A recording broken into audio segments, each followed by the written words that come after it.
Story number 1. The Call from the Deep Woods. We set out for Yosemite National Park at the tail end of summer, a group of 5 friends desperate to escape the grind of our everyday lives. It was supposed to be an adventure, a weekend of campfires and stargazing under one of the clearest skies in the country. The park was everything we dreamed of: towering sequoias, sprawling meadows, and trails that wound endlessly into the wilderness. But the forest held secrets we were never meant to uncover. It was on the second night that we heard it.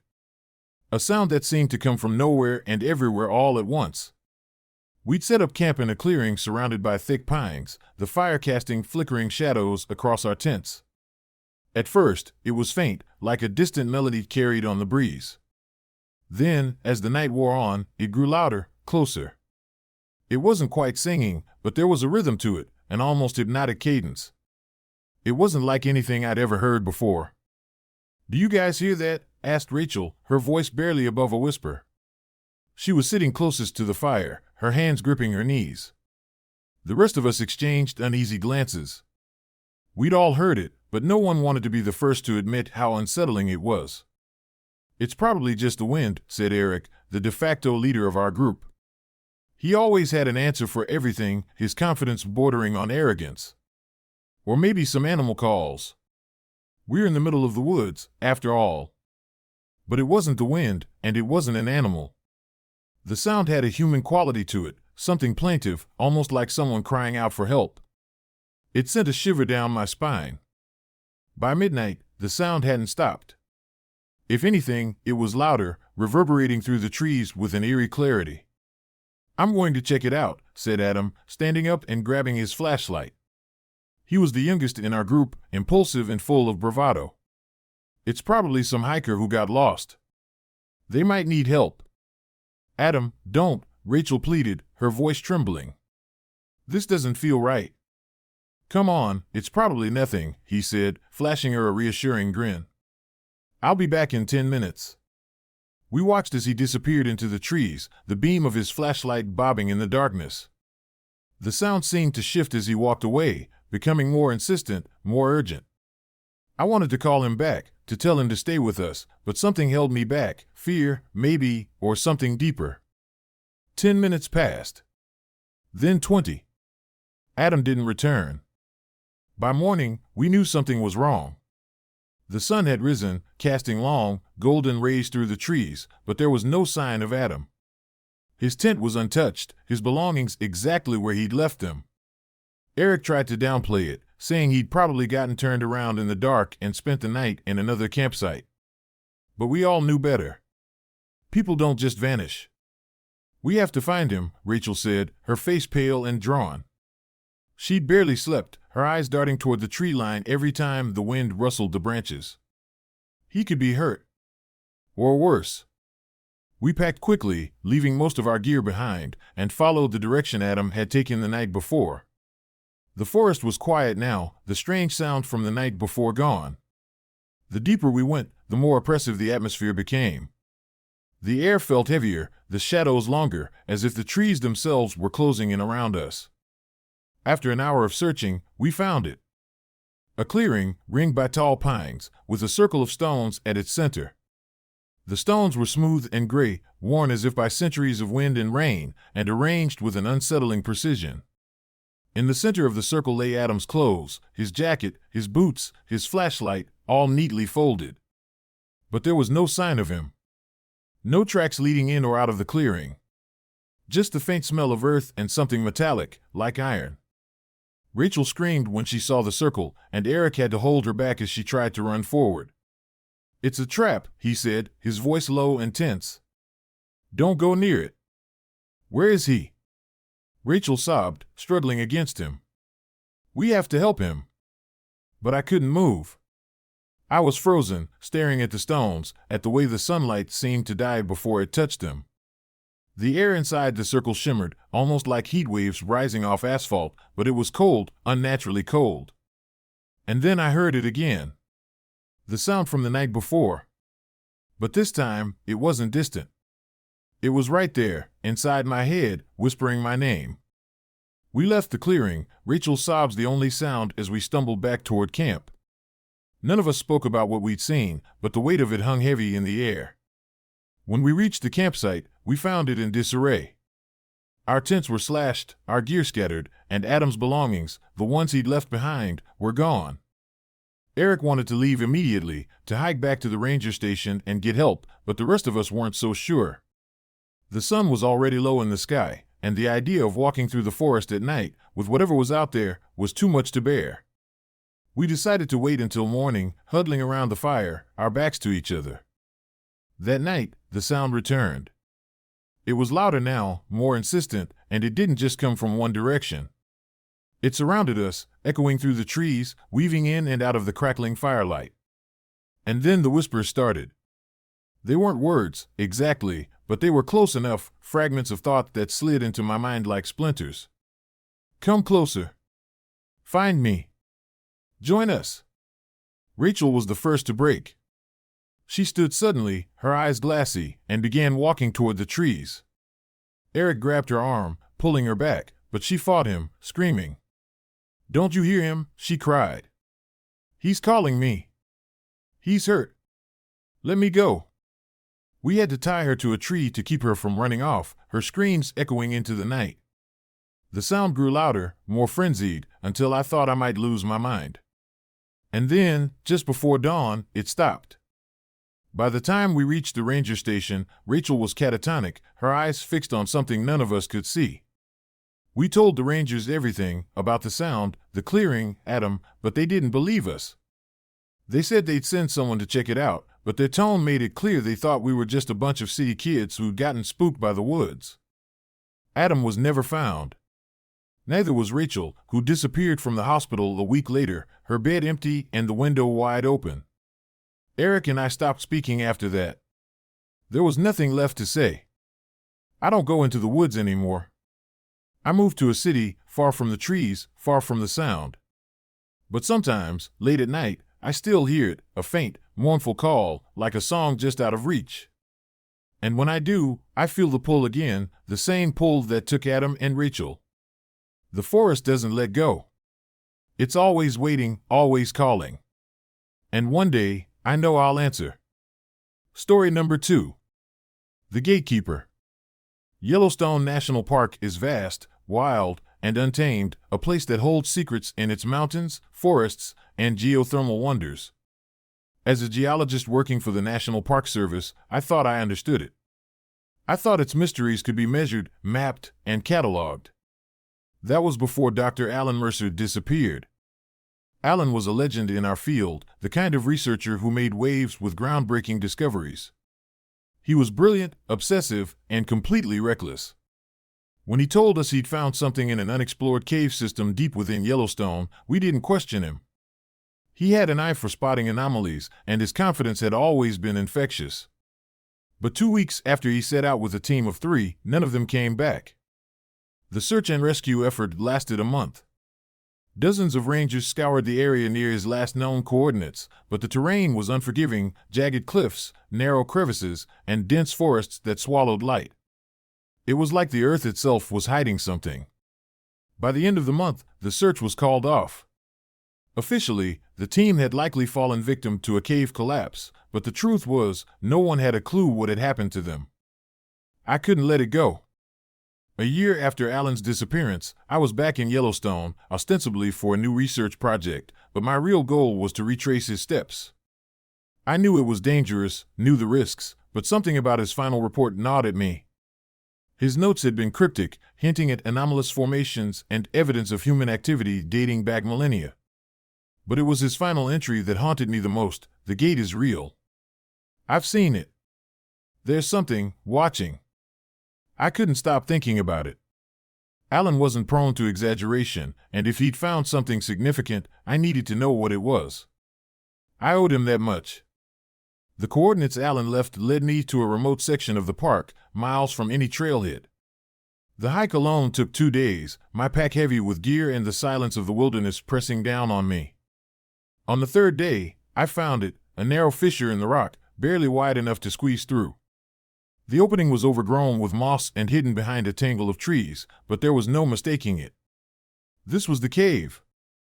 The air inside was cool and stale, carrying a faint metallic tang that clung to the back of my throat. My headlamp illuminated walls covered in strange formations, stalactites twisted like gnarled fingers, veins of minerals that shimmered like liquid gold. But it was the carvings that stopped me cold. They were ancient, etched deep into the stone, their edges worn smooth by time. Figures danced across the walls, their forms elongated and surreal, their faces frozen in expressions of ecstasy or terror. At the center of the mural was a depiction of a massive archway, its surface swirling with patterns that seemed to move when you stared at them too long. Surrounding the arch were smaller figures, their hands raised in supplication or warning. Beneath the arch was something else. A shape that defied logic, a mass of shadows and teeth, its presence radiating menace even in stone. I don't know how long I stood there, staring at the mural. The longer I looked, the more the carvings seemed to shift, their shapes writhing at the edges of my vision. I forced myself to move deeper into the cave, following the narrow passage as it sloped downward. The walls grew smoother, the air colder, until I emerged into a massive chamber. The gate was real.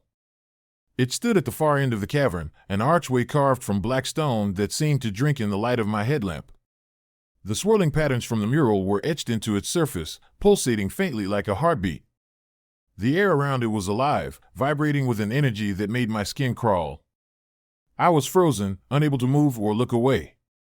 And then I heard it, the sound of footsteps behind me. I turned, my flashlight cutting through the darkness, but there was no one there. Just the empty passage I'd come through. But the sound didn't stop. It grew louder, closer, accompanied by a low, guttural growl that seemed to come from the walls themselves. I backed away, my pulse hammering, and that's when I saw it. The figure was impossibly tall, its body cloaked in shadows that flickered and shifted like smoke. Its face, or what passed for a face, was a void, a featureless expanse that seemed to absorb everything around it. But it was the eyes that terrified me. They weren't eyes in the traditional sense, but pinpricks of light, glowing faintly in the darkness, watching me with an intensity that felt like a weight pressing down on my chest. I stumbled back, my feet slipping on the slick stone. The thing didn't move, but I could feel its presence growing, filling the chamber like a tide. It didn't speak, but its intentions were clear. I wasn't supposed to be here. I turned and ran, the sound of my own breathing loud in my ears. The shadows seemed to close in around me, the light from my headlamp barely penetrating the darkness. The passage twisted and turned, but no matter how far I ran, the sound of footsteps followed, echoing through the cave like a predator stalking its prey. I don't know how I made it out. One moment, I was running, the darkness pressing in from all sides, and the next, I was outside, collapsing onto the moss-covered ground. The sunlight felt like a miracle, the warmth of it chasing away the cold that had seeped into my bones. But even in the safety of daylight, I couldn't shake the feeling that I was being watched. I left Yellowstone that day, abandoning my gear and my research, and I've never been back. But the nightmares followed me. I see the gate in my dreams, its surface alive with those shifting patterns, and I feel the presence of the thing that guards it. Sometimes, I wake in the middle of the night, convinced I can hear footsteps in the hall outside my bedroom. I've stopped trying to make sense of what I saw. Alan's notes were right, the gate is real, and it's not meant for us. Whatever lies beyond it isn't something we're meant to understand. And whatever guards it will do anything to keep its secrets. If you ever find yourself in the backcountry of Yellowstone, far from the trails and the tourists, and you see a fissure in the rock, a cave that seems to call to you, don't go inside. Turn around. Walk away. Because once you enter, the gatekeeper will be waiting. And it doesn't let anyone leave. Story number 3. The Ones Who Walk in the Fog. The Great Smoky Mountains were supposed to be a sanctuary. My wife, Lauren, and I had planned the camping trip for months, a chance to escape the chaos of our daily lives and reconnect with our teenage son, Ryan, and 8-year-old daughter, Emma. The Smokies held a mystique, rolling hills blanketed in mist, endless trails that wound through ancient forests. It felt like the perfect place to unplug, to leave behind the distractions of the modern world. We set up camp in a secluded spot off the Deep Creek Trail, far enough from the main path to feel like we were alone in the wilderness. The first night was uneventful, filled with the crackling of the fire, the distant hoots of owls, and Ryan's endless complaints about the lack of Wi-Fi. Emma, on the other hand, loved it, her small face glowing in the firelight as she toasted marshmallows and giggled at Lauren's ghost stories. The fog came on the second night. It rolled in after sunset, a thick, white veil that seemed to rise from the ground and stretch up into the treetops. At first, it was beautiful, the way it softened the world, turning the forest into something out of a dream. But as the night wore on, the fog grew denser, swallowing the light from the fire and muffling every sound. By the time we crawled into our tents, it was so thick that I couldn't see my hand in front of my face. I woke sometime after midnight to the sound of Emma crying. The fog was still there, seeping into the edges of the tent like a living thing. Her small, trembling voice came from the tent she shared with Lauren. "Daddy," she whimpered. "I can't find Mommy." I stumbled out of my sleeping bag and unzipped the tent, my breath clouding in the cold, damp air. Lauren's sleeping bag was empty. "Lauren?" I called, stepping into the fog. My voice didn't carry the way it should have, the mist seemed to swallow it whole. "Lauren?" Ryan emerged from his tent, rubbing his eyes. "What's going on?" he asked groggily. "Your mom's gone," I said, trying to keep the panic out of my voice. "Stay with your sister." I grabbed a flashlight and began searching the campsite, the beam of light barely penetrating the fog. The trees loomed like shadows, their branches twisting into unnatural shapes. Every few steps, I stopped to listen, straining to hear anything over the oppressive silence. That's when I heard it, a faint rustling, followed by the soft crunch of leaves. "Lauren?" I called, my voice trembling. The sound didn't answer. Instead, it moved, circling me, always just out of reach. I spun around, the flashlight shaking in my hand. The footsteps were deliberate, unhurried, as if whatever was making them knew I couldn't see it. My pulse pounded in my ears as I backed toward the camp, calling for Lauren again and again. The footsteps stopped the moment I reached the tents. By morning, the fog had lifted, but Lauren was still gone. Her sleeping bag was untouched, her boots still by the entrance to the tent. It was as if she'd simply vanished. Ryan wanted to hike back to the ranger station to get help, but I couldn't leave without her. "We'll wait," I said, my voice firmer than I felt. "She might come back." The day passed in a haze of anxiety. Emma stayed close to me, her small hand clutching mine whenever I moved. Ryan tried to keep busy, gathering firewood and checking the trail for any sign of his mother. But as the sun dipped below the horizon, the fog returned, thicker than before. That night, we all stayed in the same tent, the three of us huddled together as the fog pressed against the thin fabric like a living thing. The silence was unbearable, broken only by the faint rustle of leaves and the occasional snap of a branch. And then, just as I was beginning to think I might lose my mind, we heard it. Footsteps. They were slow, deliberate, circling the tent like a predator stalking its prey. Emma buried her face in my chest, her small body trembling. Ryan clutched a pocket knife, his knuckles white as he stared at the tent flap. I held my breath, listening as the footsteps grew louder, closer. And then, they stopped. We didn't sleep that night. By morning, Ryan was pale and silent, his usual bravado stripped away. Emma refused to leave my side, her eyes wide and fearful. I decided we couldn't wait any longer. We packed what we could carry and set off down the trail, the fog clinging to us like a shroud. The forest felt different in the fog, alien, hostile. The trees seemed to shift when you weren't looking, their gnarled branches reaching out like claws. Shadows moved at the edges of my vision, and every so often, I'd hear the faint crunch of leaves behind us. "Dad," Ryan whispered, his voice barely audible. "I think we're being followed." I nodded, my throat too dry to speak. I didn't want to scare them, but I felt it too. The weight of unseen eyes, the oppressive sense that we were trespassers in a place we didn't belong. The stone circle appeared just as the trail disappeared into the mist. At first, I thought it was a trick of the light, the way the fog shifted and swirled. But as we approached, the stones took shape, large, weathered boulders arranged in a perfect circle. In the center lay something that stopped me cold, Lauren's jacket, folded neatly, her wedding ring resting on top. "Mom," Emma whispered, reaching for the jacket. I pulled her back, my stomach twisting with dread. The air around the circle was different, colder, heavier. The fog inside the ring didn't move naturally, it swirled and pulsed as if alive.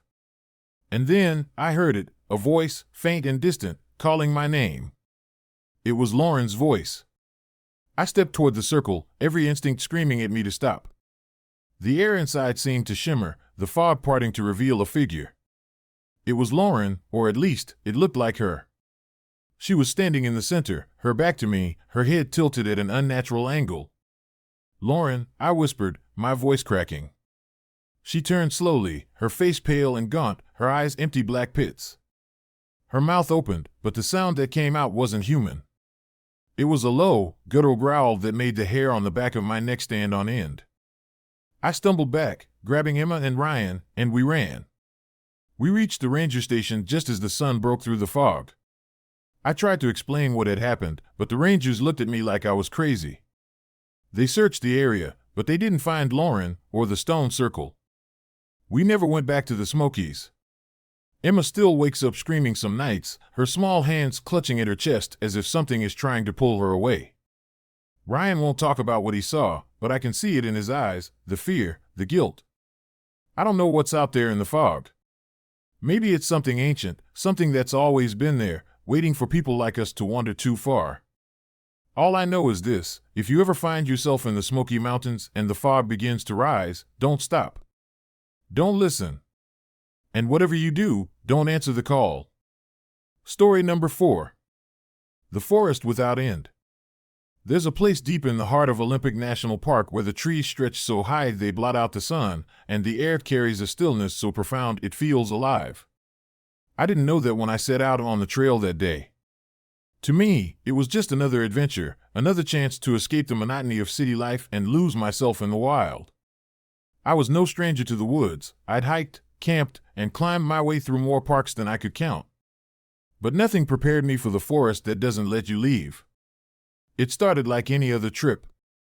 I parked my car at a small, nearly empty trailhead, laced up my boots, and strapped on my pack. The map I'd printed showed a loop trail that would take me through some of the park's most remote areas before circling back to the lot. A 2-day trek, maybe 3 if I took my time. Perfect.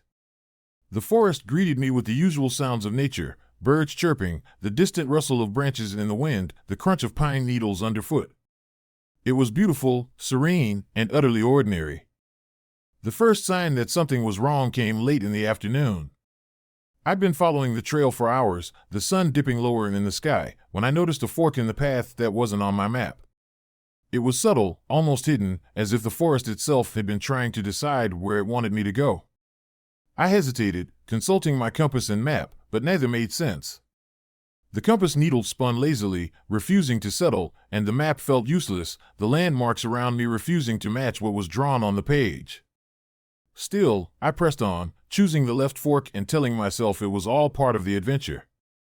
The trail narrowed as I walked, the trees pressing closer together. The air grew cooler, and the light dimmed, though the sun hadn't yet set. After another hour of walking, I reached a clearing and stopped dead in my tracks. The clearing was familiar, too familiar. A boulder I'd passed earlier, marked with a spray of moss like a half-formed handprint, sat in the middle. My stomach dropped. Somehow, I'd circled back to where I'd started. I laughed it off at first, telling myself it was a rookie mistake, that I'd taken a wrong turn or misread the map. I retraced my steps, carefully following the trail back to where the fork had been, determined to take the other path. But when I reached the clearing again, the fork was gone. The trail stretched in one direction only, leading back into the deep woods. I stared at it for a long time, unease creeping up my spine, but I had no choice. I walked on. The second night fell quickly, the darkness swallowing the forest in a way that felt unnatural. I set up camp in a small clearing, my hands trembling as I pitched the tent. The usual night sounds of the forest were absent, no chirping crickets, no distant calls of owls, just silence so thick it felt like it was pressing against my ears. I barely slept, every creak of the trees sending a jolt of adrenaline through my body. When I emerged from the tent in the morning, my unease turned to dread. The clearing I'd camped in wasn't the one I remembered.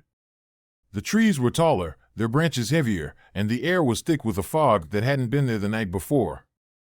My compass still spun uselessly, and the trail I'd followed was gone, replaced by an overgrown path that led deeper into the woods. As I walked, I began to notice them, figures in the trees. They were distant at first, little more than shadows that flitted between the trunks.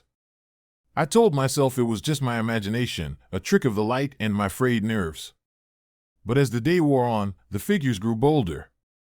I'd catch glimpses of pale faces peeking from behind trees, empty eyes watching me from the undergrowth. And then I heard it, a voice, soft and barely audible, calling my name. James. I froze, my breath hitching. The voice came again, closer this time. James. I turned, the hair on my neck standing on end, but there was no one there. Just the endless trees, their gnarled branches twisting into shapes that looked almost human. I ran, my heart pounding, the voice following me, growing louder with every step. It wasn't just one voice now, it was many, overlapping, each one whispering my name in a tone that was both pleading and mocking. James. Come back. Stay with us. I stumbled into another clearing and collapsed to my knees, gasping for air. The voices stopped, and for a moment, I thought I was safe.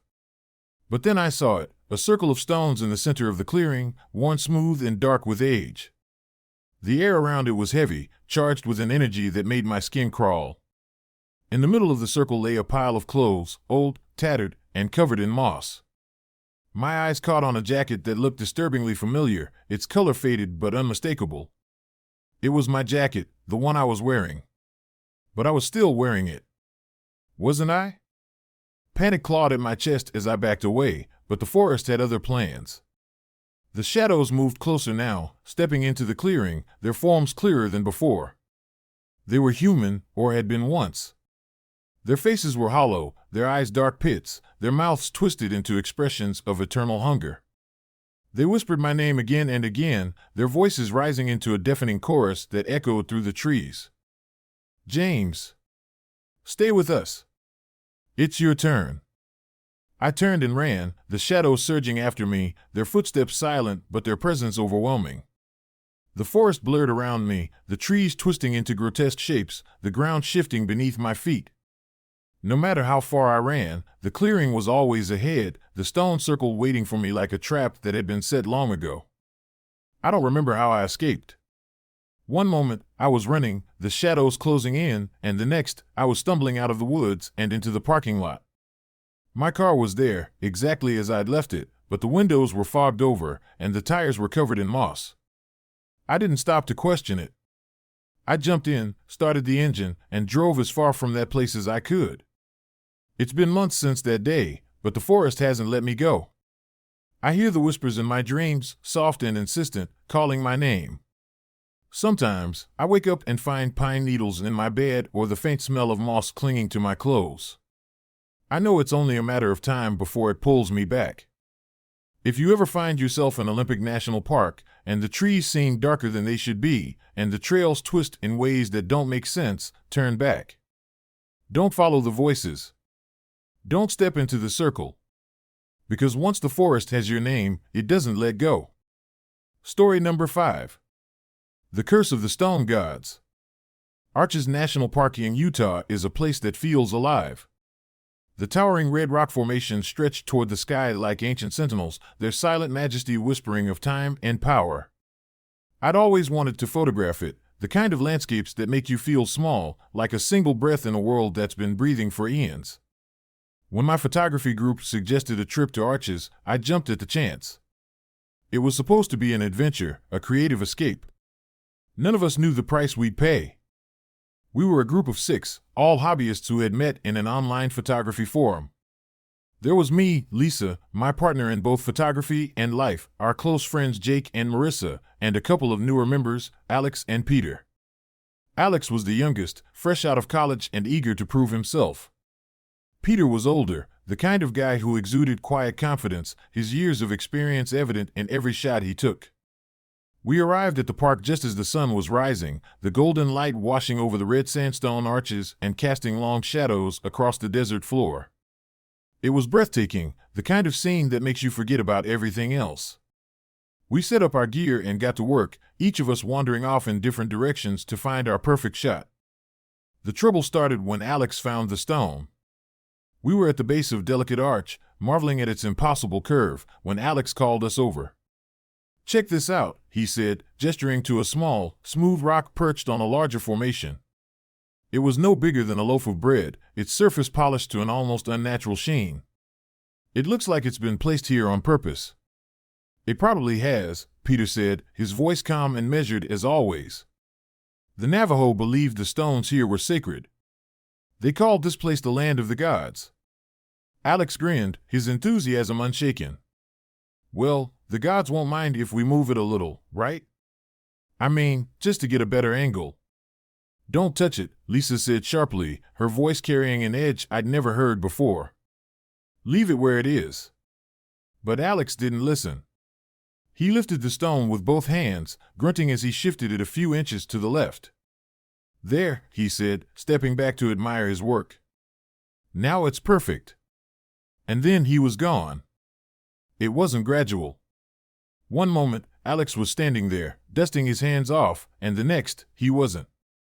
There was no sound, no flash of light, no indication that anything had happened. Just an empty space where he'd been standing, the stone sitting silently on the ground. We froze, the weight of his absence crashing down on us like a physical blow.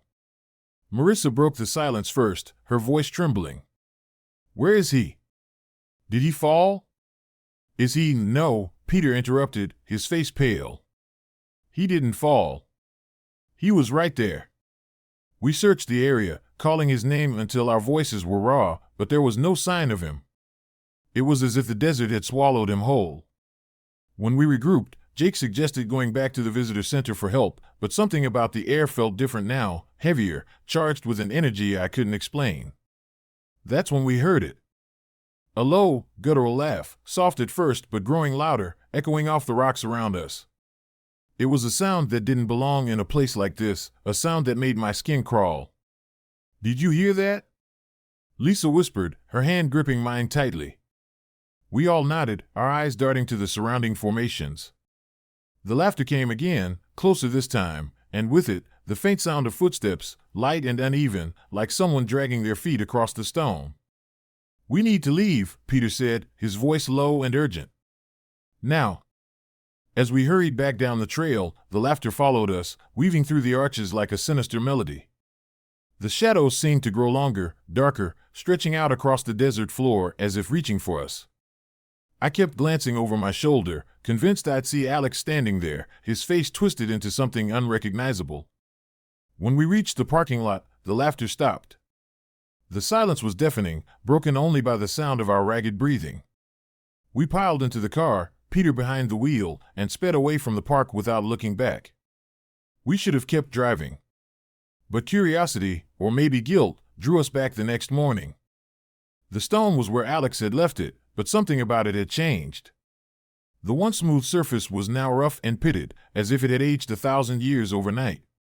Marissa reached out to touch it, but Peter grabbed her wrist, his expression grim. "Don't. Whatever this is, it's not natural." We stood there in silence, the weight of the moment pressing down on us. That's when Lisa pointed to the base of the arch, her face pale. "Look." Carved into the sandstone, faint but unmistakable, was a figure. It was humanoid but distorted, its limbs stretched and its mouth open in a silent scream. And there, etched into the stone near its feet, was a single word, Alex. The air grew colder, and the laughter returned, louder now, echoing from every direction. We ran, the sound chasing us like a predator, growing closer with every step. The shadows of the rocks seemed to move, shifting and twisting as if alive. We made it back to the car, but not all of us. Marissa was gone. One moment she'd been running beside me, and the next, her screams had been swallowed by the desert. I didn't stop to look back. None of us did. When we reached the visitor center, we tried to tell the rangers what had happened, but they didn't believe us. They said Alex and Marissa had probably wandered off and gotten lost, that the desert had a way of playing tricks on people. But I knew the truth. The rocks had taken them. I don't go back to arches. I don't even look at pictures of it anymore. But sometimes, late at night, I hear the laughter again, faint and distant, as if it's calling to me. I dream of the stone, of the figures etched into the rock, their faces frozen in eternal torment. And I know that one day, it will call me back. The land of the gods doesn't forgive trespassers. And it never forgets. Story number 6. The Abyss of Crater Lake. The legends of Crater Lake were what drew us there. Deep in southern Oregon, it sits like a giant mirror to the heavens, its waters impossibly blue, its history shrouded in mystery. Local tribes spoke of the lake with reverence and fear, saying it was the domain of spirits and that to disturb its waters was to invite ruin. Most people dismissed the stories as old myths, but for our group, they were irresistible. The tales of lost treasure sealed the deal. The rumor had been circulating for years, whispered among treasure hunters and amateur historians. Somewhere near the lake was a chest of gold left behind by prospectors who had vanished without a trace. My friend Mark was the first to hear about it. He was the kind of guy who loved chasing the unattainable, and he roped the rest of us into it, me, my brother Caleb, and our friend Lisa. The idea of a treasure hunt in one of the most beautiful places on Earth was too good to pass up. We arrived on a cool September morning, the sky clear and the lake gleaming like a sapphire. From the moment we stepped out of the car, the air felt different, thicker, heavier, as if the lake itself was watching us. I brushed it off as nerves. After all, we were here to have fun, right? Our first day was uneventful. We set up camp near the edge of the forest, just close enough to the lake to hear the gentle lapping of the waves. The view was stunning, the kind of beauty that makes you forget about the world. As the sun dipped below the horizon, the lake turned a deep, almost black shade of blue, and the temperature dropped sharply. Around the campfire, Mark talked about his research, showing us old maps and photographs he'd found online. According to him, the treasure was buried somewhere along the western shore, hidden beneath a cluster of rocks near a natural cove. He was so confident, so sure, that I almost believed him. That night, I woke to the sound of water. Not the gentle waves we'd heard earlier, but something heavier, more deliberate, like something large moving just below the surface. I sat up in my sleeping bag, straining to see through the darkness, but the lake was hidden by a wall of trees. The sound stopped after a few minutes, and I told myself it was just my imagination. The next morning, we packed up our gear and set out along the shore. The western side of the lake was remote, untouched by tourists, its rugged cliffs and dense forest giving it an otherworldly feel. As we walked, the air grew colder, and a mist began to rise from the water, swirling around us like ghostly tendrils. Lisa joked that it felt like we were in a horror movie, but her laugh was shaky. By midday, we reached the cove Mark had talked about. It was small and secluded, the kind of place you'd never find unless you were looking for it. The rocks along the shore were covered in moss, their shapes strange and twisted, like they'd been sculpted by some ancient hand. Mark was ecstatic, practically bouncing as he pulled out his metal detector and started scanning the area. The rest of us spread out, searching for anything that might hint at buried treasure. An hour passed. Then 2. The excitement began to fade, replaced by frustration and a creeping sense of unease. The mist had thickened, obscuring the lake and muffling every sound. It was as if the world had shrunk, leaving us alone in a bubble of gray. Mark was the first to disappear. One moment, he was there, kneeling by the rocks with his metal detector, and the next, he was gone. There was no scream, no splash, no sign of struggle, just empty space where he'd been. "Mark!" Caleb shouted, his voice breaking the unnatural silence. We searched the area, calling his name, but there was no trace of him. The only sound was the faint lapping of the water. Lisa wanted to leave, to go back to the camp and get help, but Caleb refused. "We can't just leave him," he said, his face pale and tight with fear. Reluctantly, we stayed, continuing to search even as the sun dipped lower in the sky. The mist grew thicker, swallowing the shoreline, and the air took on a strange metallic smell. I tried to convince myself it was just the dampness, but deep down, I knew better. Lisa vanished next. She'd been standing just a few feet away, her flashlight cutting through the fog, when I turned to look at Caleb. When I turned back, she was gone. Her flashlight lay on the ground, the beam pointing toward the water. Caleb and I froze, neither of us speaking. The silence was deafening, pressing against my ears like cotton. That's when we heard it, the sound of something moving in the water. It was slow and deliberate, the kind of movement that made you think of a predator circling its prey. The fog began to part, revealing the lake's surface, and that's when I saw it. At first, it was just a shadow, a dark shape beneath the water. But then it rose, breaking the surface with a horrifying grace. It was massive, its form impossible to describe, as if it was made of shadows and teeth and ancient, unknowable rage. Its eyes, if they were eyes, glowed faintly, their light cold and piercing. It stared at us, and I felt an overwhelming sense of insignificance, as if I were nothing more than a speck of dust in its world. Caleb grabbed my arm, snapping me out of my trance, and we ran. The fog seemed to close in around us, the trees twisting into unnatural shapes as we stumbled through the forest. The sound of the water followed us, growing louder, as if the lake itself were chasing us.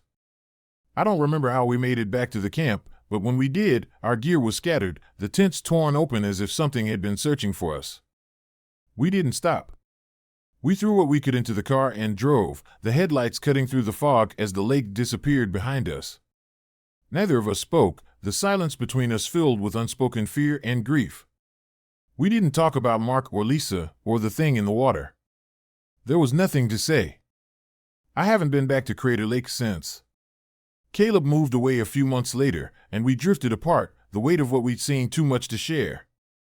I still dream about it sometimes, the mist, the sound of the water, the way the lake seemed to breathe. And always, I see its eyes, watching me from the depths. The legends were true. The lake isn't just a lake. It's a predator, ancient and patient, waiting for the greedy and the curious to come close.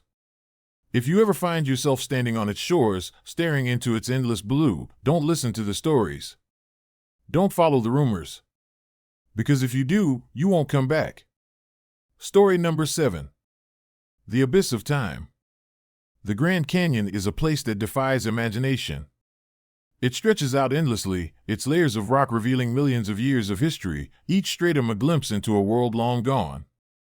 I've visited it many times, but the last trip, my final trip, is one I'll never forget. It's a story that keeps me awake at night, a story I can barely bring myself to tell, but one that needs to be told.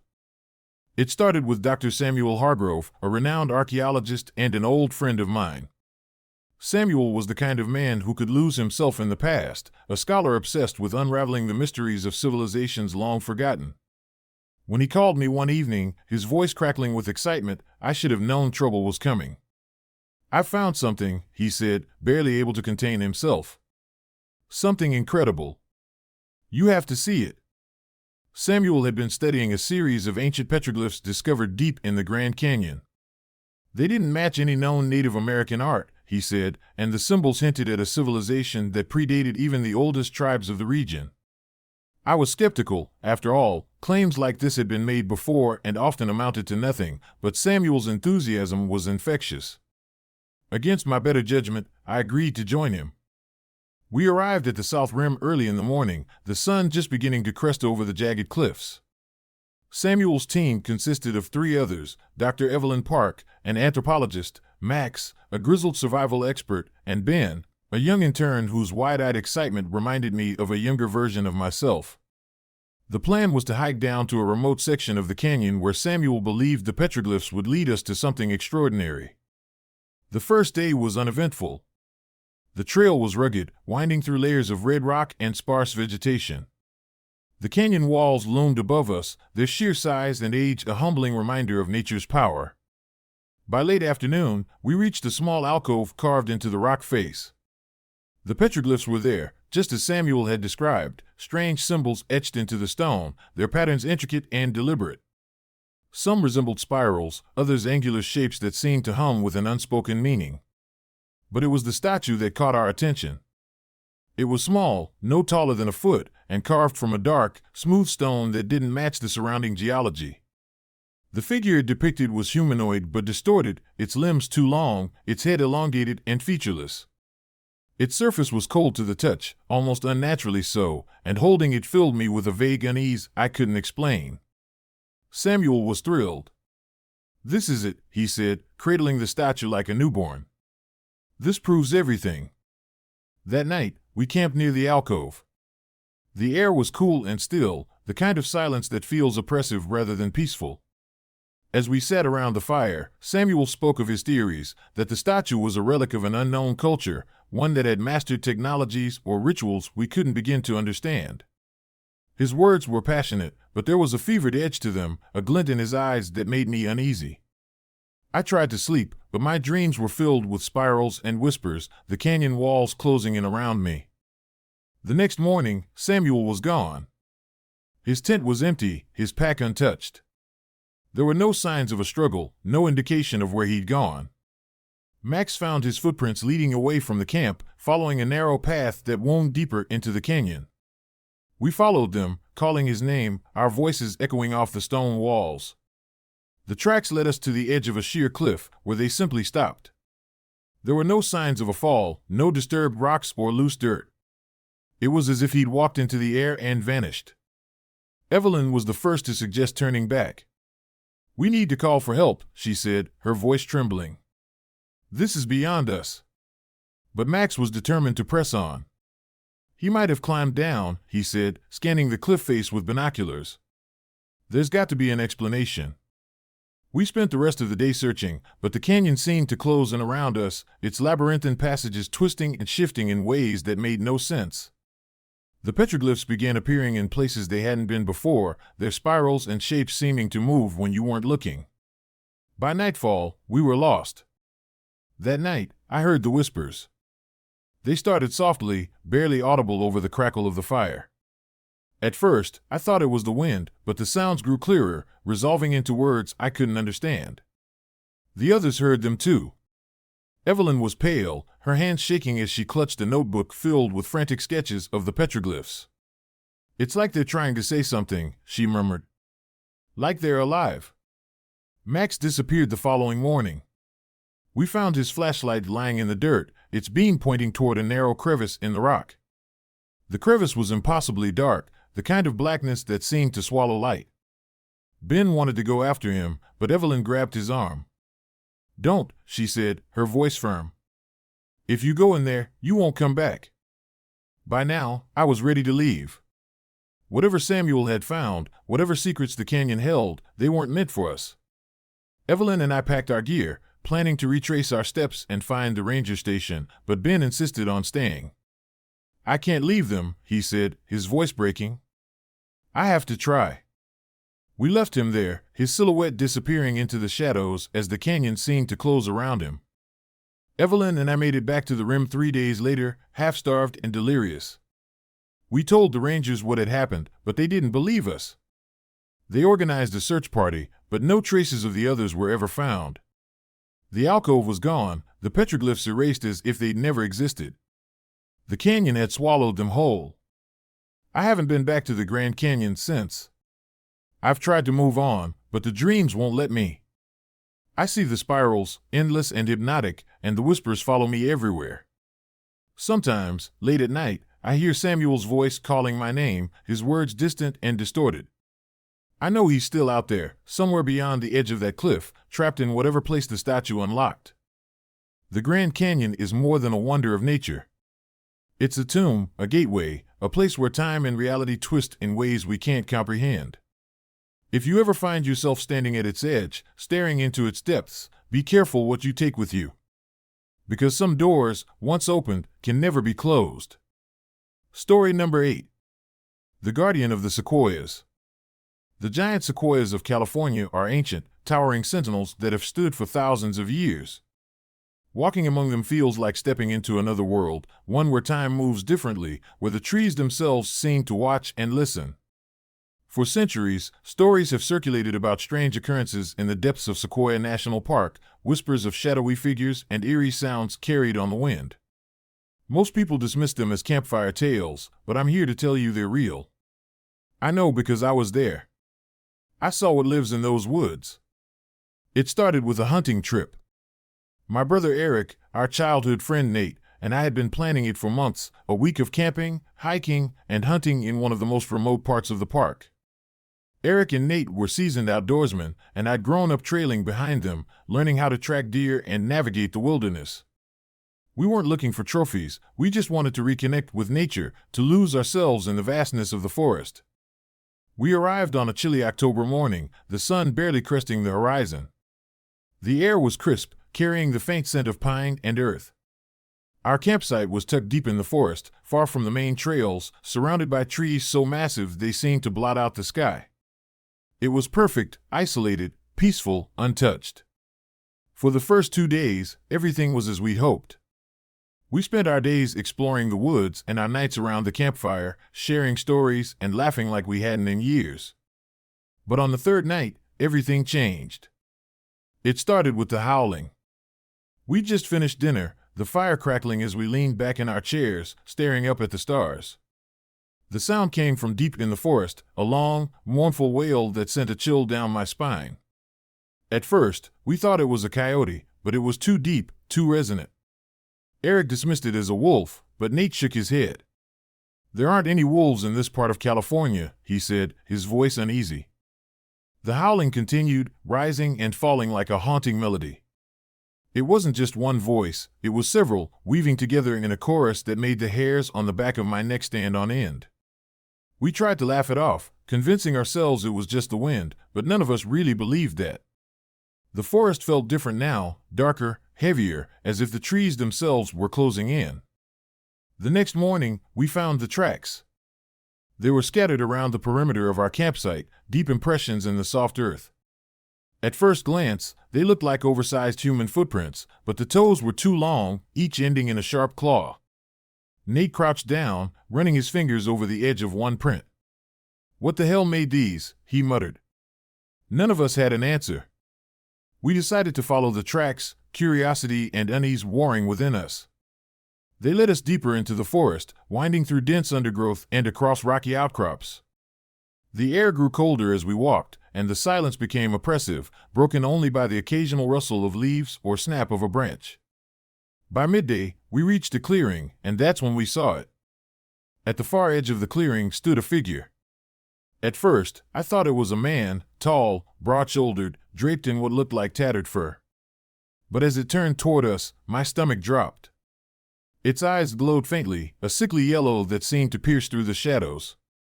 Its hands ended in long, curved claws, and its face, oh God, its face, was a twisted blend of human and beast, its mouth filled with sharp, uneven teeth. None of us moved. None of us spoke. The creature stared at us for what felt like an eternity before letting out a low, guttural growl that sent us running. We didn't stop until we were back at camp, our lungs burning, our hearts racing. "What the hell was that?" Eric gasped, his face pale. "I don't know," Nate replied, his voice shaking.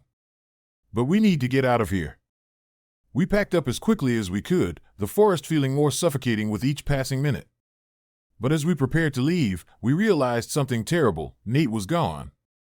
His pack lay by the fire, untouched, and his rifle leaned against a tree, but there was no sign of him. We called his name, our voices echoing through the trees, but the only response was the growing silence. Eric and I spent the next few hours searching, our fear mounting with each step. As the sun dipped below the horizon, we found what was left of him, his clothes, torn and bloodstained, hanging from the branch of a massive sequoia. There was no body, no tracks, nothing to explain how he'd gotten there. Just the faint smell of earth and decay lingering in the air. That night, the howling returned, louder and closer than before. Eric and I huddled by the fire, our rifles clutched tightly, every shadow a potential threat. The sound of footsteps circled the campsite, heavy and deliberate, but no matter how hard we looked, we saw nothing. Sleep was impossible. Every creak of the trees, every rustle of leaves sent my heart racing. By morning, Eric was gone too. His sleeping bag was empty, his rifle lying in the dirt. Panic overtook me as I searched the campsite, calling his name until my voice was hoarse. And then I saw them, more tracks, leading away from the camp and into the forest. Against my better judgment, I followed them, my fear overridden by desperation. The tracks led me to another clearing, this one dominated by an enormous stone altar covered in strange carvings. The creature stood there, its glowing eyes fixed on me, its mouth twisted into what I can only describe as a smile. Surrounding it were dozens of smaller figures, their forms shifting and indistinct, their voices whispering in a language I couldn't understand. I don't remember how I made it out of the forest. The next thing I knew, I was stumbling into the ranger station, my clothes torn, my body shaking. I tried to explain what had happened, but the rangers didn't believe me. They said my friends had probably gotten lost, that the forest could play tricks on the mind. But I know the truth. The creature is real. It's not just an animal or a monster, it's something older, something that's been part of the forest for centuries. The sequoias aren't just trees, they're guardians, protectors of a secret we were never meant to uncover. And now, every time I close my eyes, I see its glowing eyes and hear the whispers of the forest calling me back. If you ever find yourself in Sequoia National Park, and the forest feels a little too quiet, a little too alive, turn back. Because once the guardian of the sequoia sees you, it never lets go. Story number 9. The Hidden Ones. The Everglades stretch out endlessly, a labyrinth of water and shadow. It's a place where the lines between land and sea blur, where every ripple hints at unseen dangers lurking beneath the surface. When our group decided to take a nighttime tour of the Everglades, it was supposed to be a thrilling adventure, a chance to experience the swamp's eerie beauty under the light of the moon. None of us could have known what was waiting for us out there. We were 6, me, my girlfriend Sarah, our friends Dan and Lily, and a pair of college students we just met at the dock, Matt and Julie. The tour guide, a wiry man named Gus, was the kind of guy who seemed born for the swamp. His leathery skin and sun-bleached hair made him look like he'd been carved from driftwood.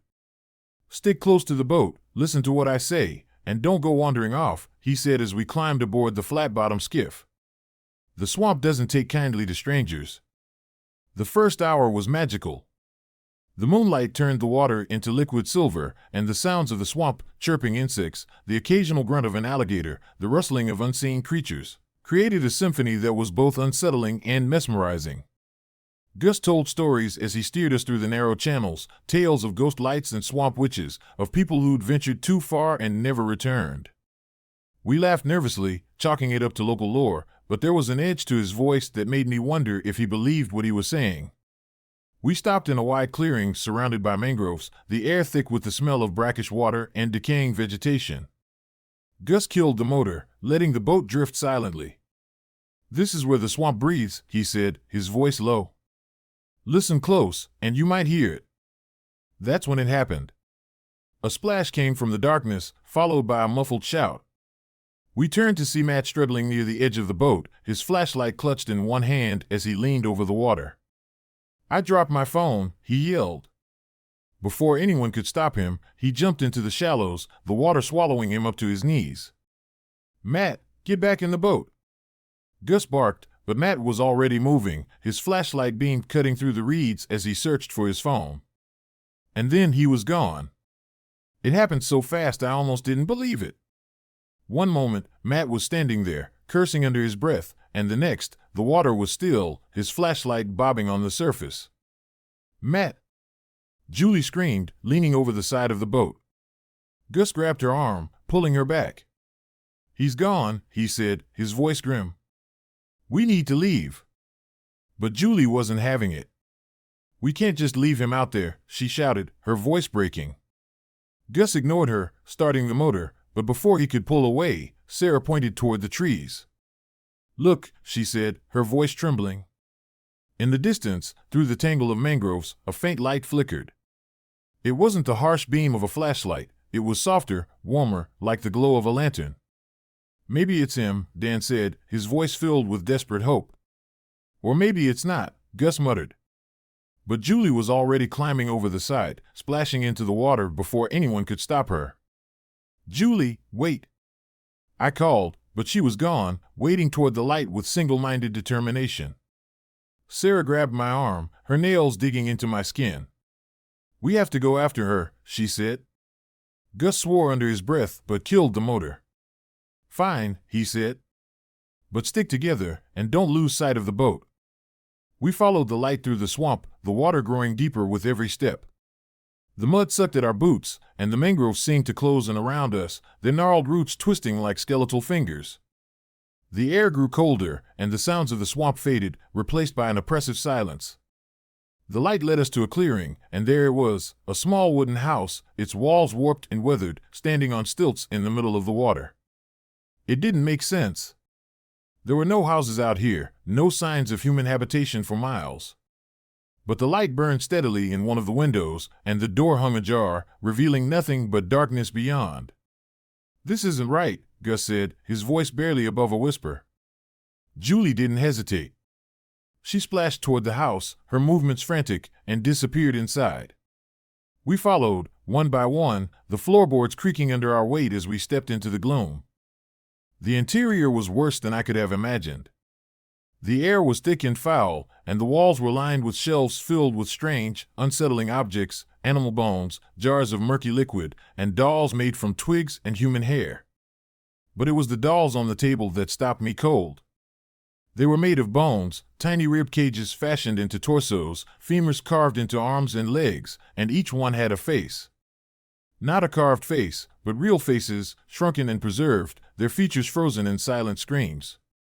Sarah gagged, covering her mouth, and even Gus looked shaken. "We shouldn't be here," he said, his hand tightening around the hilt of a hunting knife. And then we heard the laughter. It was soft at first, almost imperceptible, but it grew louder, filling the room with a high-pitched, childlike giggle that made my skin crawl. The dolls began to move, their tiny limbs twitching, their heads turning toward us with a grotesque slowness. "Out," Gus said, his voice sharp. "Now." We ran, bursting out of the house and splashing back into the swamp. The light in the window went out, and when I turned back, the house was gone. The clearing was empty, the water still. "Where's Julie?" Sarah cried, spinning in circles. There was no answer. Just the oppressive silence of the swamp. We made it back to the boat, but something had changed. The air was heavier, the water darker, and the forest seemed alive with whispers. Gus started the motor, and we sped through the channels, the trees closing in on us like a tunnel. I could still hear the laughter, faint and mocking, following us all the way back to the dock. We reported the disappearances to the rangers, but they found nothing, no house, no dolls, no sign of Matt or Julie. The swamp had swallowed them whole, leaving only the memory of their screams and the faint, lingering smell of decay. I haven't been back to the Everglades since. Sometimes, in the dead of night, I dream of that house, of the dolls with their screaming faces, and I wake with the sound of laughter ringing in my ears. The swamp keeps its secrets, and it doesn't let go of those who trespass too far. If you ever find yourself in the Everglades, and you see a light flickering in the darkness, turn away. Because if you follow it, you might not come back.